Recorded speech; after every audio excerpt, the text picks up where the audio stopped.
নমস্কার বন্ধুরা, বৈদিক অডিও স্টোরি চ্যানেলে সবাইকে স্বাগত। আজকে আমি আপনাদের পড়ে শোনাবো লেখক শরদিন্দু বন্দ্যোপাধ্যায়ের লেখা একটি রহস্য গল্প, যে গল্পটির নাম ব্যোমকেশ বক্সীর গোয়েন্দাগিরি। তো চলুন শুরু করি লেখক শরদিন্দু বন্দ্যোপাধ্যায়ের লেখা রহস্য গল্প ব্যোমকেশ বক্সীর গোয়েন্দাগিরি। টেবিলের উপর পা তুলিয়া ব্যোমকেশ পা নাচাইতেছিল। খোলা সংবাদপত্রটি তাহার কোলের উপর বিস্তৃত। আজিকার এই ধরাশ্রাবী ধূসর দিনটি এইভাবে কাটিবে ভাবিতে ভাবিতে বিমর্ষ হইয়া পড়িতেছিলাম। ব্যোমকেশ কাগজে মুগ্ধ, তাহার পা স্বেচ্ছাকৃত নাচিয়া চলিয়াছে। আমি নীরবে সিগারেট টানিয়া চলিয়াছি, কাহারও মুখে কথা নাই। কথা বলার অভ্যাস যে ক্রমে ছুটিয়া যাইতেছে, কিন্তু চুপ করিয়া দুজনে কাহাতুক বসিয়া থাকা যায়। অবশেষে যা হোক কিছু বলিবার উদ্দেশ্যেই আমি বলিলাম, খবর কি কিছু আছে ব্যোমকেশ? ব্যোমকেশ চোখ তুলিয়া বলিল, খবর কিন্তু গুরুতর। আমি জিজ্ঞেস করলাম, কি খবর? ব্যোমকেশ বলিল, দুজন দাগী আসামি সম্প্রতি মুক্তি লাভ করেছে। একটু আশান্বিত হইয়া জিজ্ঞাসা করিলাম, আসামি দুটি কারা? ব্যোমকেশ বলিল, একজন হচ্ছে শরৎচন্দ্রের চরিত্রহীন, তিনি মুক্তিলাভ করেছেন বিচিত্রা নামক টকি হাউসে। আর একজনের নাম শ্রীযুক্ত রমানাথ নিয়োগী, ইনি মুক্তিলাভ করেছেন আলিপুর জেল থেকে। 10 দিনের পুরনো খবর, তাই আজ কালকে তু দয়া করে জানিয়েছেন বলিয়া ব্যোমকেশ ক্রুদ্ধ হতাশ ভঙ্গিতে কাগজখানি ফেলিয়া দিয়া উঠিয়া দাঁড়াইল। এবার ব্যোমকেশ বলিল, নিয়োগী মহাশয় নিতান্ত অপরিচিত নন। কয়েক বছর আগে তাহার নাম খবরের কাগজে খুব বড় অক্ষরেই ছাপা হয়েছিল। তার নজর কিছু উঁচু, মারিত গণ্ডার, লুটিত ভাণ্ডার। বুদ্ধিও যেমন অসাধারণ, সাহসও তেমনি অসীম। ব্যোমকেশ শখের দীর্ঘশ্বাস ফেলিল আর বলিল, আজকাল আর এরকম লোক পাওয়া যায় না। আমি বললাম, দেশের দুর্ভাগ্য সন্দেহ নেই, কিন্তু তার নাম বড় বড় অক্ষরে খবরের কাগজে উঠেছিল কেন? এবার ব্যোমকেশ বলল, কারণ শেষ পর্যন্ত তিনি ধরা পড়ে গিয়েছিলেন এবং প্রকাশ্য আদালতে তার বিচার হয়েছিল। টেবিলের উপর সিগারেটের টিন রাখা ছিল। একটা সিগারেট তুলিয়া লইয়া ব্যোমকেশ যত্ন সহকারে ধরাইল। তারপর আবার চেয়ারে বসিয়া বলিল, 10 বছর হয়ে গেল, কিন্তু এখনো ঘটনাগুলো বেশ মনে আছে। তখন আমি সবেমাত্র এ কাজ আরম্ভ করেছি। তোমার সঙ্গে দেখা হবারও অনেক আগেই। বলার পর ব্যোমকেশ আবার বলল, গল্প কিছু নেই, তবে ব্যাপারটা আমার কাছে একটা কারণে রহস্যময় হয়ে আছে। পুলিশ খেটেছিল খুব এবং বাহাদুরিও দেখিয়েছিল অনেক, কিন্তু আসল জিনিসটি উদ্ধার করতে পারেনি। এবার আমি বললাম, আসল জিনিসটি কি ব্যোমকেশ? এবার ব্যোমকেশ বলল, তবে বলি শোনো। সে সময় কলকাতা শহরে হঠাৎ জহরত চুরির খুব ধুম পড়ে গিয়েছিল। আজ জওহরলাল হিরেলালের দোকানে চুরি হচ্ছে, কাল দত্ত কোম্পানির দোকানে চুরি হচ্ছে, এরকম ব্যাপার। দিন 15-এর মধ্যে 5খানা বড় বড় দোকান থেকে প্রায় 3-4 লক্ষ টাকার হীরা জহরাত লোপাট হয়ে গেল। পুলিশ সজোরে তদন্ত লাগিয়ে দিল। তারপর একদিন মহারাজা রমেন্দ্র সিংহের বাড়িতে চুরি হলো। মহারাজা রমেন্দ্র সিংহের পরিচয় দিয়ে তোমার অপমান করব না। বাঙালির মধ্যে তার নাম জানে না এমন লোক কমই আছে। মহারাজা রমেন্দ্র সিংহ যেমন ধনী লোক, তেমনি ধার্মিকও বটে। তার মতো সহৃদয় দয়ালু লোক আজকালকার দিনে বড় একটা দেখা যায় না। সম্প্রতি তিনি একটু বিপদে জড়িয়ে পড়েছেন, কিন্তু সে থাক। ভালো ভালো জহরত সংগ্রহ করা তার একটা শখ ছিল। বাড়িতে দোতলার একটা ঘরে তার সংগৃহীত জহরতগুলো কাচের শোকেসে সাজানো থাকত। সতর্কতার অভাব ছিল না। সেপাই শান্তি চৌকিদার অষ্টপ্রহর পাহারা দিত, কিন্তু তবু একদিন রাত্রিবেলা চোর ঢুকে দুজন চৌকিদারকে অজ্ঞান করে তার কয়েকটা দামি জহরত নিয়ে পালালো। মহারাজা রমেন্দ্র সিংহের সংগ্রহে একটা রক্তমুখী নীলাও ছিল। সেটা মহারাজার খুবই প্রিয় একটা জহরতের মধ্যে ছিল। নীলাটাকে মহারাজা নিজের ভাগ্যলক্ষ্মী মনে করতেন, সর্বদা আঙুলে পরে থাকতেন। কিন্তু কিছুদিন আগে সেটা আংটিতে আলগা হয়ে গিয়েছিল বলে খুলে রেখেছিলেন। ইচ্ছে ছিল স্যাকরা ডাকিয়ে মেরামত করিয়ে আবার পরবেন। চোর নীলাটাও নিয়ে গিয়েছিল। নীলা সম্বন্ধে তুমি কি কিছু জানো? নীলা জিনিসটা হচ্ছে হিরে, তবে নীল হিরে।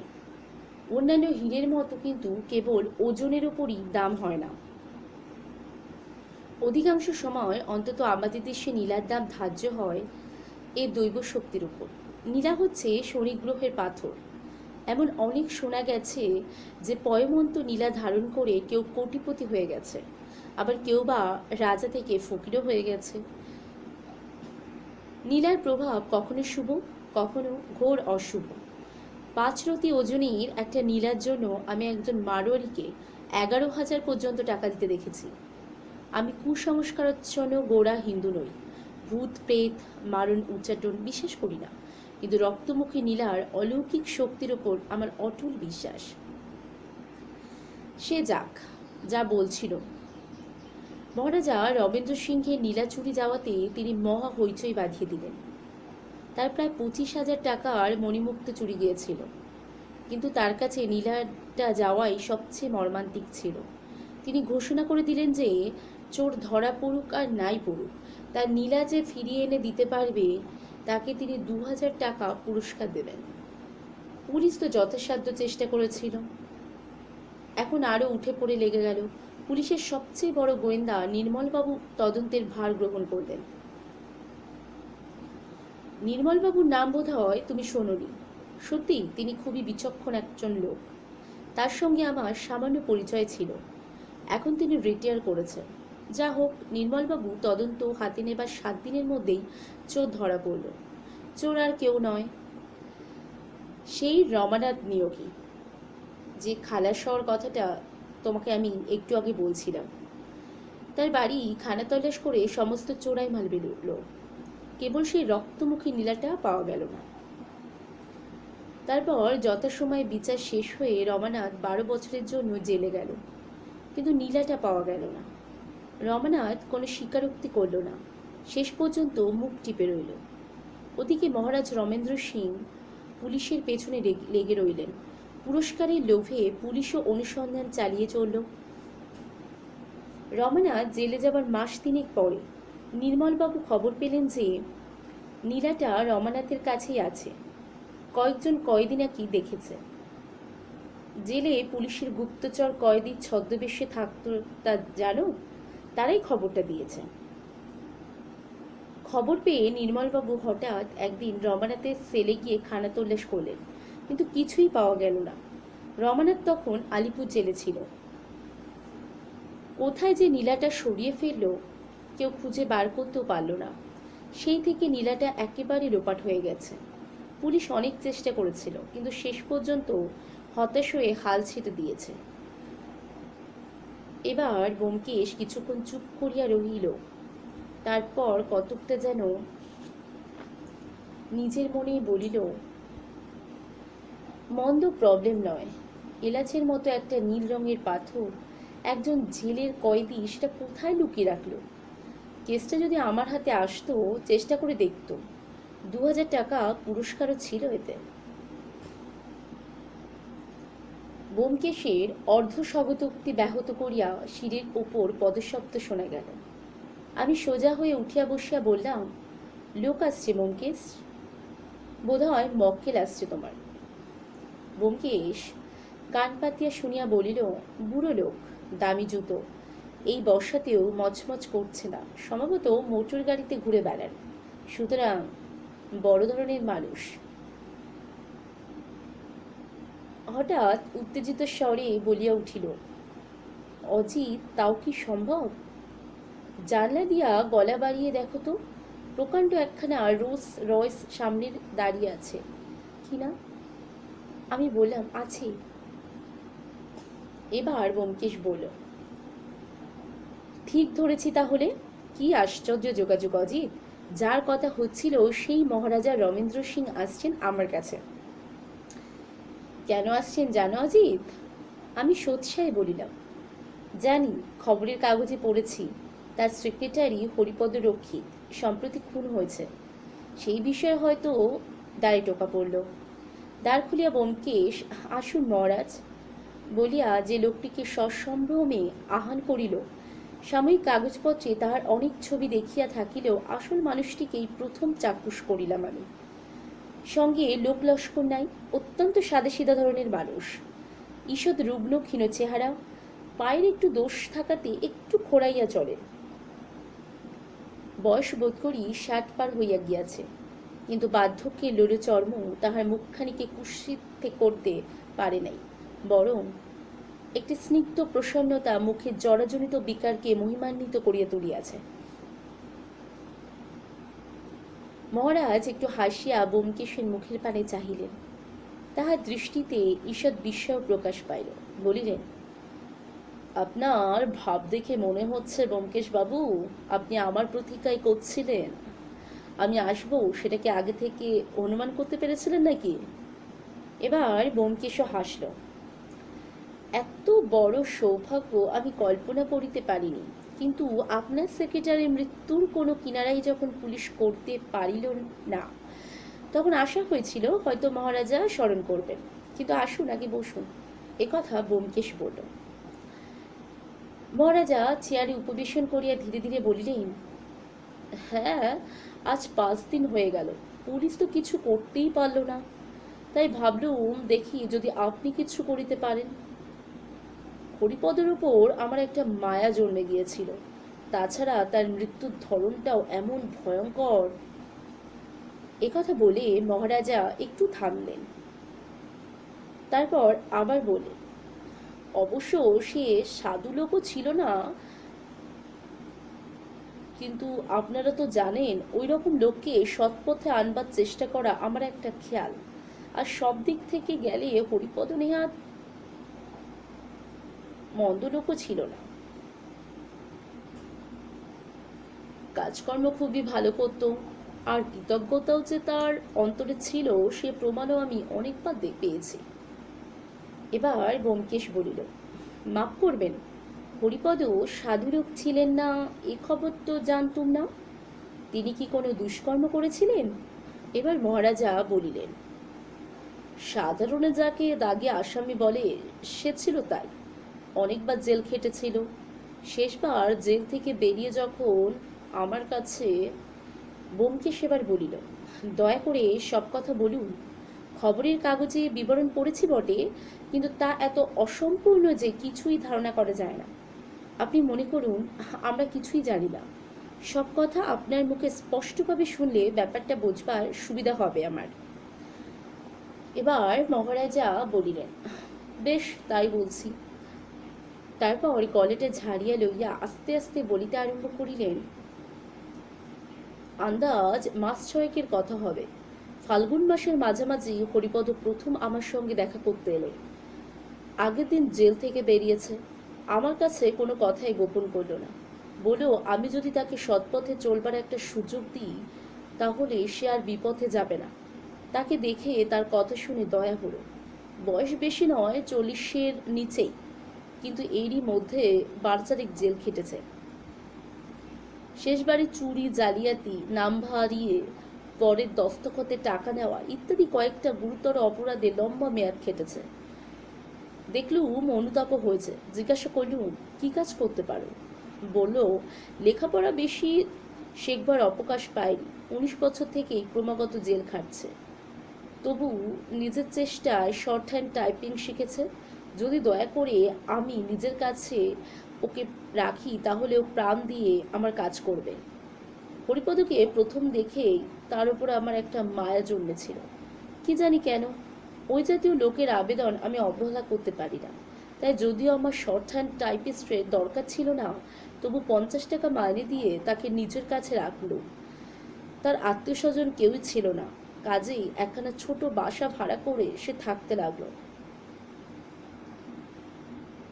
কিছুদিনের মধ্যে দেখলুম লোকটা অসাধারণ কর্মপটু আর বুদ্ধিমান। যে কাজ তার নিজের নয় তাও এমন সুচারুভাবে করে রাখে যে কারোর কিছু বলবার থাকে না। এমনকি ভবিষ্যতে আমার কি দরকার হবে তা আগে থাকতে আন্দাজ করে তৈরি করে রাখে। মাস দুই যেতে না যেতেই সে আমার কাছে একেবারে অপরিহার্য হয়ে উঠল। হরিপদ না হলে কোনো কাজই আর আমার চলতো না। এই সময় আমার প্রাচীন সেক্রেটারি অবিনাশবাবু মারা গেলেন। আমি তার জায়গায় হরিপদকে নিযুক্ত করলাম। এই নিয়ে আমলাদের মধ্যে একটু মন কষাকষি হয়েছিল, কিন্তু আমি সেসব গ্রাহ্য করিনি। সবচেয়ে উপযুক্ত লোক বুঝে হরিপদকে সেক্রেটারির পদ দিয়েছিল। তারপর গত 4 মাস হরিপদ খুব দক্ষতার সঙ্গে সেক্রেটারির কাজ করে এসেছে। কখনো কোনো ত্রুটি হয়নি। নিম্নতম কর্মচারীও মাঝে মাঝে আমার কাছে নালিশ করত, কিন্তু সেসব বাজে নালিশ। হরিপদ নামে কলঙ্ক পড়েছিল বটে, জেলের দাগ সহজে মরছে না, কিন্তু শেষ পর্যন্ত তার চরিত্র যে একেবারে বদলে গিয়েছিল তাতে সন্দেহ নেই।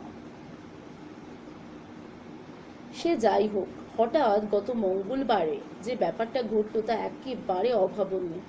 খবরের কাগজে অল্প বিস্তর বিবরণ আপনারা হয়তো পড়ে থাকবেন, তাতে যোগ করবার আমার বিশেষ কিছুই নেই। সকালবেলায় খবর পেলুম হরিপদ খুন হয়েছে।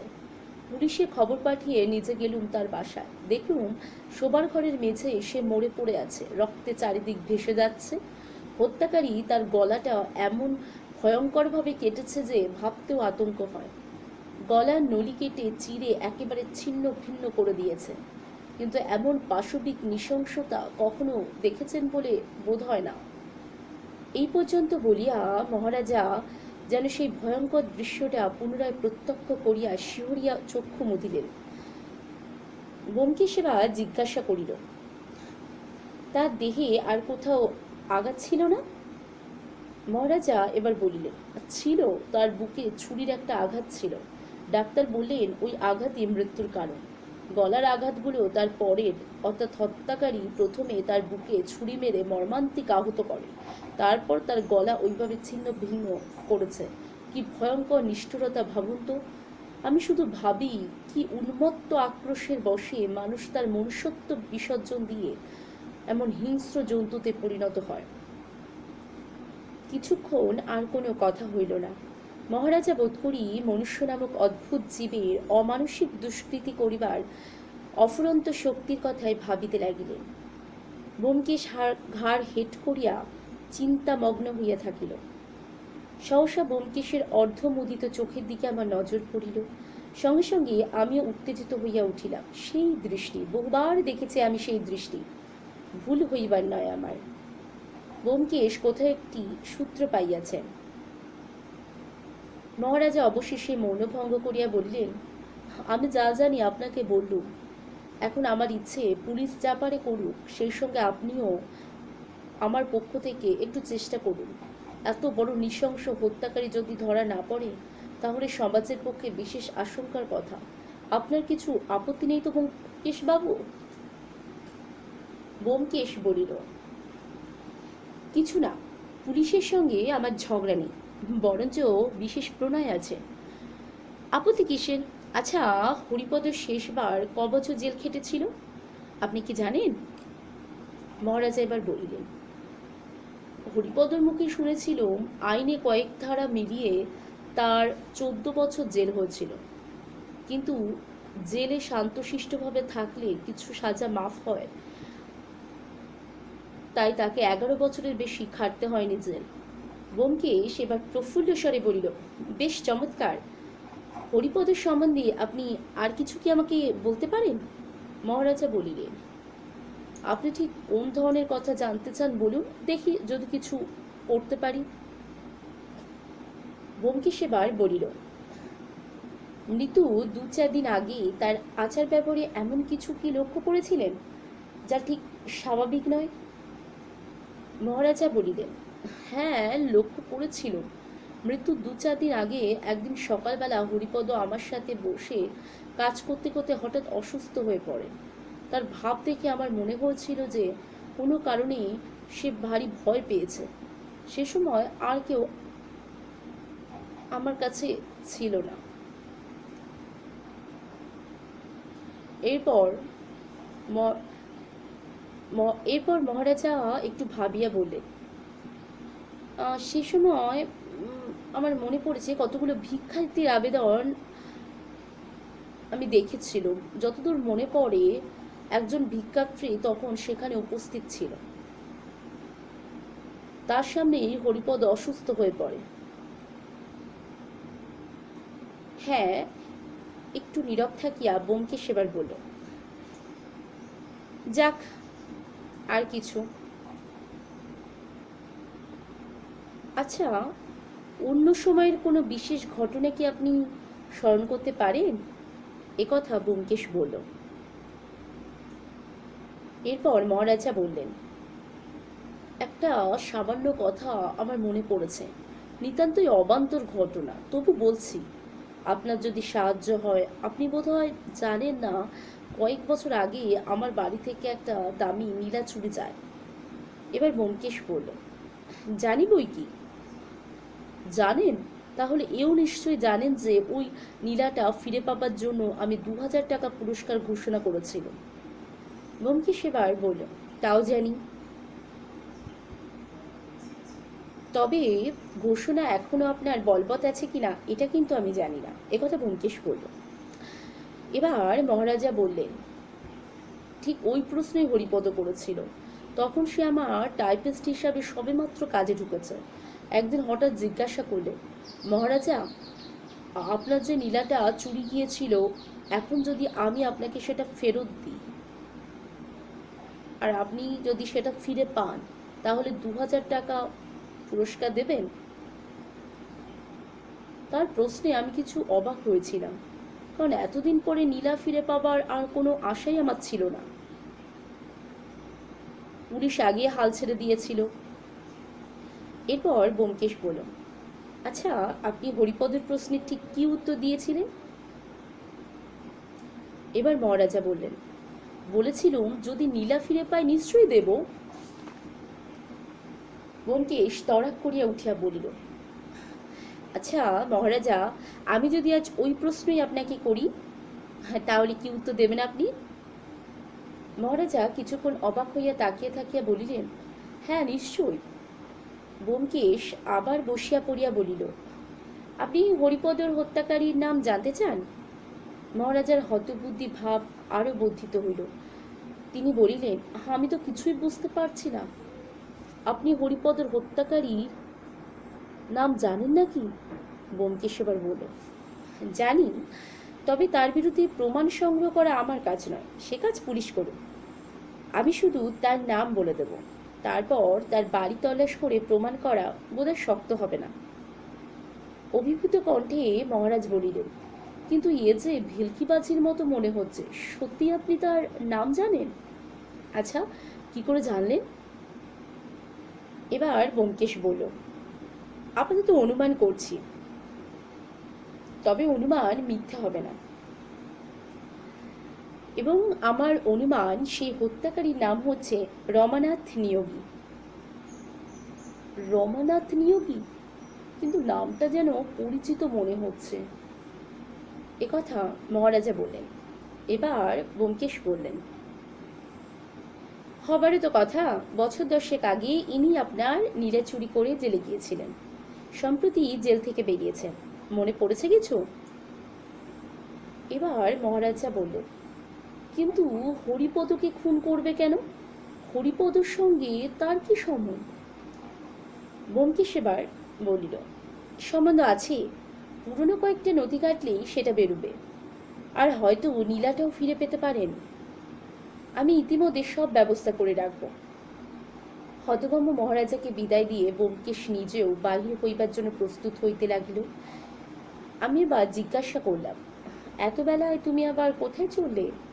সে বলল, বেরুতে হবে, জেলের কিছু পুরনো কাগজপত্র দেখা দরকার, তাছাড়া অন্য কাজও আছে।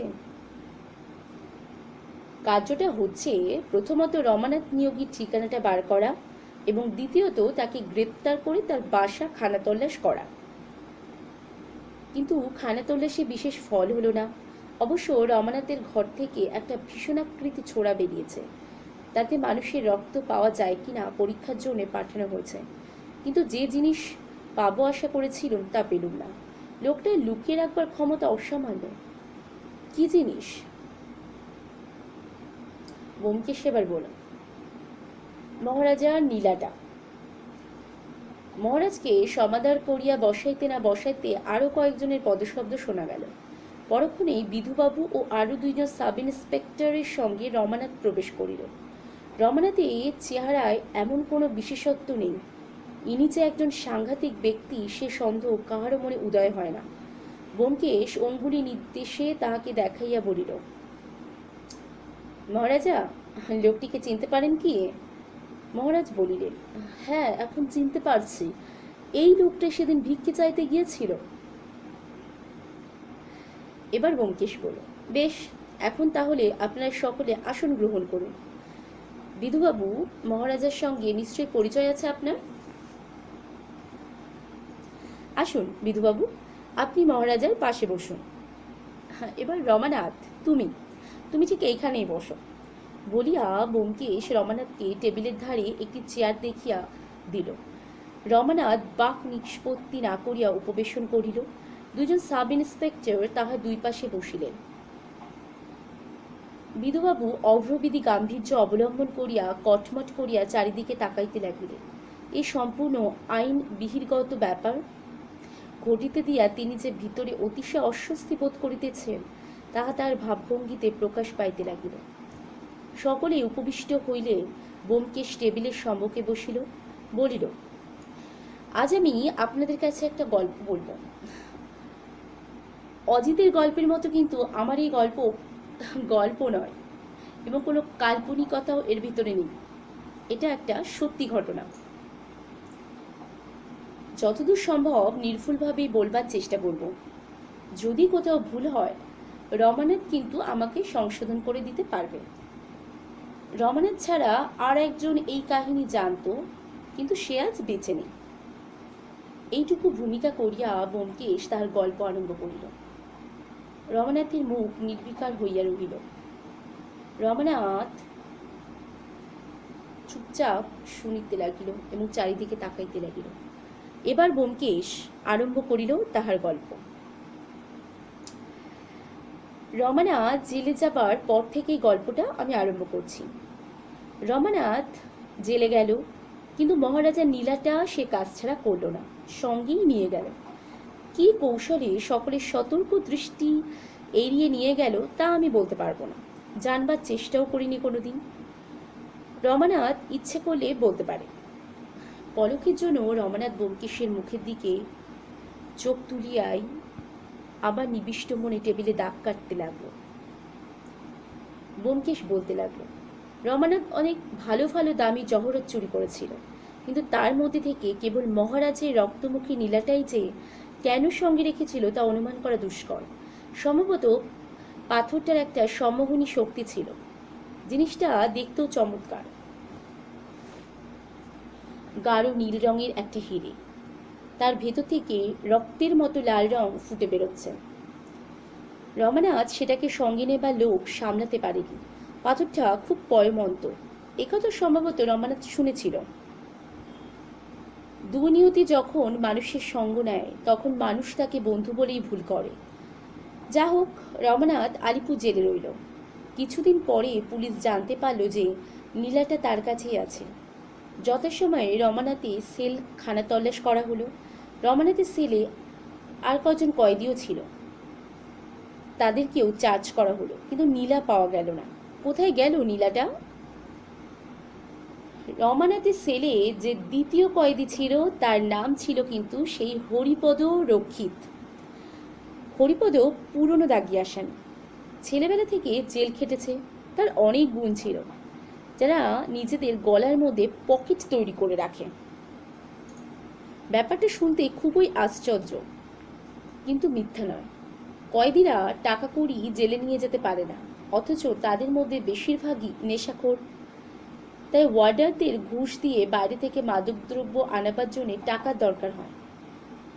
গলায় পকেট তৈরি করবার ফন্দি এই প্রয়োজন থেকেই উৎপন্ন হয়েছে। যারা কাঁচা বয়স থেকে জেলে আছে তাদের মধ্যে এ জিনিসটা বেশি দেখা যায়। প্রবীণ পুলিশ কর্মচারী মাত্রেই এসব কথা কিন্তু জানতেন। হরিপদ ছেলেবেলা থেকে জেল খাটছে, সে নিজের গলায় পকেট তৈরি করতে পারত। রমানাথ যখন তার সেলে গিয়ে রইল তখন দুজনের মধ্যে বেশ ভাব হয়ে গেল। ক্রমে হরিপদর পকেটের কথাও রমানাথ কিন্তু জানতে পারল। তারপর একদিন পুলিশ জেলে হানা দিল। জেলের মধ্যে নীলা লুকোবার জায়গা নেই। রমানাথ নীলাটা হরিপদকে দিয়ে বলল, তুমি এখন গলার মধ্যে নীলাটা লুকিয়ে রাখো। হরিপদকে সে নীলাটা আগেই দেখিয়েছিল এবং হরিপদেরও সেটার উপর দারুণ লোভ জন্মেছিল। সে নীলাটা নিয়ে টপ করে গিলে ফেলল। তার কণ্ঠনালীর মধ্যে নীলাটা গিয়ে রইল। বলা বাহুল্য, পুলিশ এসে যখন তল্লাশ করলো তখন কিছু পেল না। এই ঘটনার পরদিনই হরিপদ হঠাৎ অন্য জেলে চালান হয়ে গেল।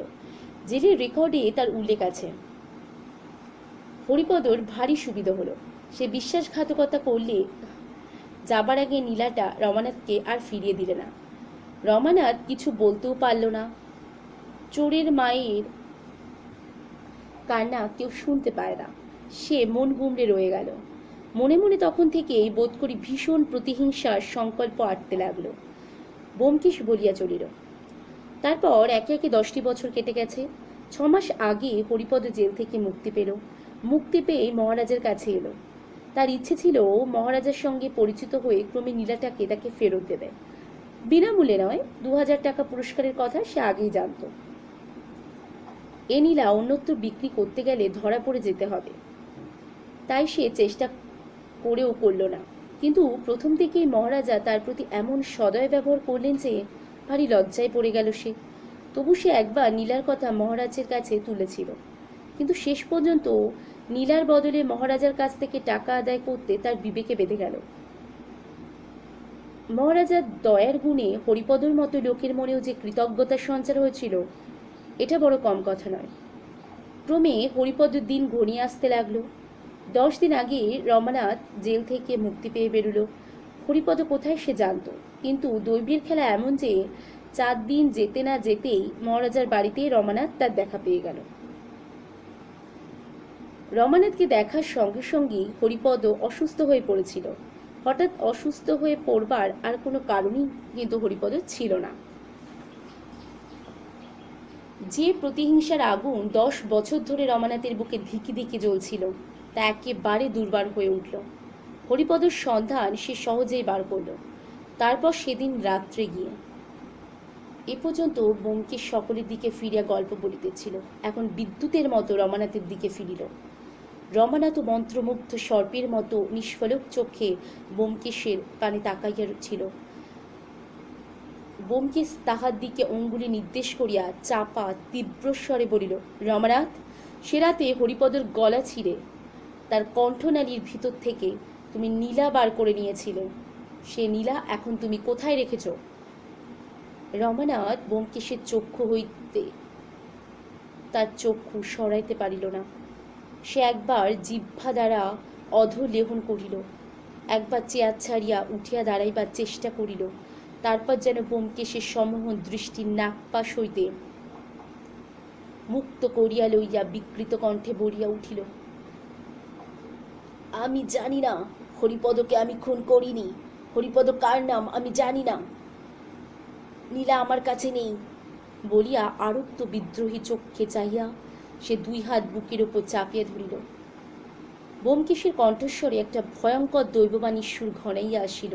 সে রমানাথের দিকে ঈষৎ ঝুঁকিয়া পূর্ববৎ তীব্র অনুচ্চস্বরে বলিল, রমানাথ, তুমি জানো না কি ভয়ানক অভিশপ্ত ওই রক্তমুখী নীলা, তাই ওর মোহ কাটাতে পারছো না। ভেবে দেখো, যতদিন তুমি ও নীলা চুরি না করেছিলে ততদিন তোমাকে কেউ ধরতে পারেনি। নীলা চুরি না করেই তুমি জেলে গেলে। তারপর হরিপদর পরিণামটা একবার ভেবে দেখো। সে গলার মধ্যে নীলা লুকিয়ে রেখেছিল। তার গলার কি অবস্থা হয়েছিল তা তোমার চেয়ে বেশি আর কেউ জানে না। এখন যদি নিজের ইষ্ট চাও, ওই সর্বনাশা নীলা ফেরত দাও। ও কেউটে সাপের বিষ। যদি হাতে নীলা পড়ো, তোমার হাতে হাত করে পড়বে। যদি গলায় পড়ো, ওই নীলা ফাঁসির দড়ি হয়ে তোমার গলায় চেপে ধরবে। অব্যক্ত একটা শব্দ করিয়া রমানাথ বসিয়া পড়িল মেঝেতে।